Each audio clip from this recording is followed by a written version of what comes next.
These are the answers to homework pages 467 and 468, Unit 13, Lesson 5, Sampling Distributions. Number 1A, increase the number of trials, that is from 100 times to 500 times. That's the same as taking more samples. B, increase the size of the sample. Instead of a sample size of 30, increase it to 60. Number 2, filling in the table. 2A, the standard deviation is 10. The confidence interval is 75 to 115. B, the mean is 0.36. The standard deviation 0.03. The margin of error plus or minus 0.06. C, the margin of error is plus or minus 0.03. The confidence interval is 0.50 to 0.56. D, the mean is 180.5. Standard deviation 12.25.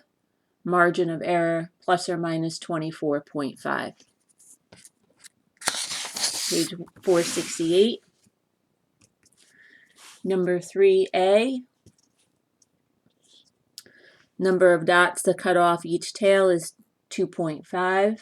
The confidence interval 8 to 17. The mean 12.5. Margin of error plus or minus 4.5. Standard deviation 2.25. B, number of dots to cut off each tail comes out to be 0.825, which I would just round up to 1. Confidence interval 1.9 to 3.5. The mean 2.7. Margin of error plus or minus 0.8. Standard deviation 0.4. Number 4A, false. The larger the sample size, the smaller the variability, i.e. the smaller the margin of error and standard deviation would be. B, true. The 95% confidence interval would be 0.40 to 0.50. Now for explanations. So again, if everything's all correct, you're good. You can go on to the next lesson. Otherwise, watching through the explanations. Okay, so for number 1, the sample size is 30. And she repeated this simulation 100 times. So there's 100 dots here. So what could Tanya do to make the sampling distribution look more like a normal curve? Well, if it doesn't matter what the sample size is, but if you increase the number of times you simulate that, if you take more trials, all right, then your data distribution is going to resemble a normal curve. So you increase the number of trials, which is the same as increasing the number of samples. There's only 100 samples here. The sample size was 30, but there were 100 samples taken. And if you increase that to, say, 500 samples taken, you would get something that resembles the normal curve. B, what could Tanya do to make a sampling distribution more narrow? So we want to make this narrower. We would increase the sample size. So instead of a sample size of 30, maybe up it to 60 or 100. Number 2, you've got to know that if you're given the confidence interval represented by A to B, then the mean is the average of that. It's A plus B divided by 2. The margin of error is B minus A divided by 2. And the standard deviation is just the margin of error cut in half. So given the mean and the margin of error, well, first, given the margin of error of plus or minus 20, the standard deviation is going to be half of 20, which is 10. And the confidence interval is going to be the mean, which was 95, plus or minus the margin of error. So 95 plus 20 is 115, 95 minus 20, 75. In B, we're given the confidence interval. So this is your A value, This is your B. So your mean is going to be their sum divided by 2. So it's 0.30 plus 0.42, which is 0.72, divided by 2 is 0.36. And the mean is going to be A plus B divided by 2. So A plus B divided by 2. Next, I would jump to the margin of error. The margin of error is going to be B minus A divided by 2. So B is 0.42 minus A 0.30 is 0.12 divided by 2 is 0.06. And the standard deviation is half of that, 0.03. C, given the mean and the standard deviation, well, first I would find the margin of error by doubling the standard deviation and tacking on the plus or minus. So 2 times 0.015 is 0.03, so plus or minus 0.03 is the margin of error. And then the mean plus or minus 0.03 gives us our confidence interval. So 0.53 plus or minus 0.03. The plus end is 0.56, the minus is 0.50. And D, we were given the confidence interval, so A is 156, B is 205.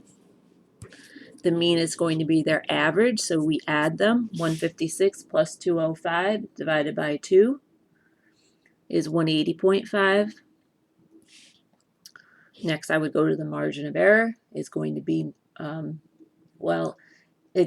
you can take B minus the mean. That gives you the margin of error. Or it's B minus A divided by 2. That also is going to get you the same value. Right, that's or B minus A divided by 2. So if I'm at the mean of 180.5, what do I have to add to it to get to 205? Or in other words, 205 minus 180.5, that would bring me to the margin of error, which is 24.5. So then just tack on your plus or minus. So plus or minus 24.5 is the margin of error. Divide that by 2, 12.25 is the standard deviation.